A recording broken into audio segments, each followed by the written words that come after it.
So I had just finished our pop-up The Mormon Newscast, and we kind of made the joke, that's it for the news for today. And then I think it was Bill, maybe RFM, who said, oh no, there'll be more news. And some people in the chat said that too. They were right. I was out to dinner tonight and was alerted by my good friend Martine that there was a statement put out by the church regarding Wade S. Christofferson.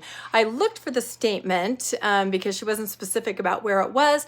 I thought, is it on the church newsroom? Couldn't find anything, and then realized it was simply in the Tribune, kind of in that article that we had already gone over as an update. So I wanted to read it to make sure that you guys were aware of this statement. It's kind of interesting that they finally reached the point where they needed to put something out.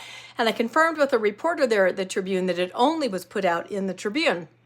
So it says the Salt Lake City-based church said in a statement Friday that one of its leaders in Ohio learned of abuse allegations against Wade Christofferson involving an alleged victim in Utah on the evening of November 6th, and the church reported to law enforcement the following day. That would be November 7th. It learned of an additional alleged victim in Ohio on November 11th, the church said, and reported to law enforcement the next day.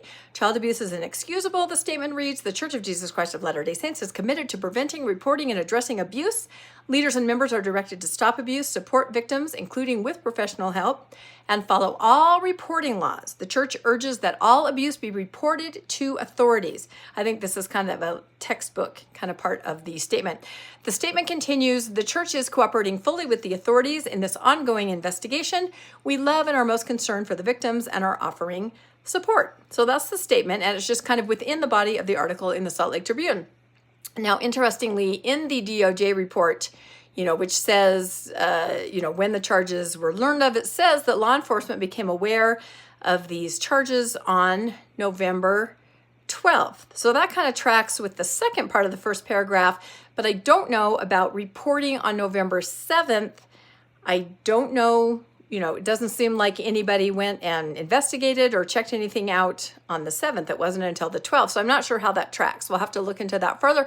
And I also don't know what Wade Christofferson was doing at that point. We do know that he had been Googling how to get out of the country or checking with a relative in Arizona to see if he could come stay for a while. So a lot of moving pieces, but the LDS Church did put out this statement in the Tribune only so far, at least addressing that they are aware that this is going on with the brother of First Presidency member, newly called D. Todd Christofferson. This is his brother, Wade Christofferson.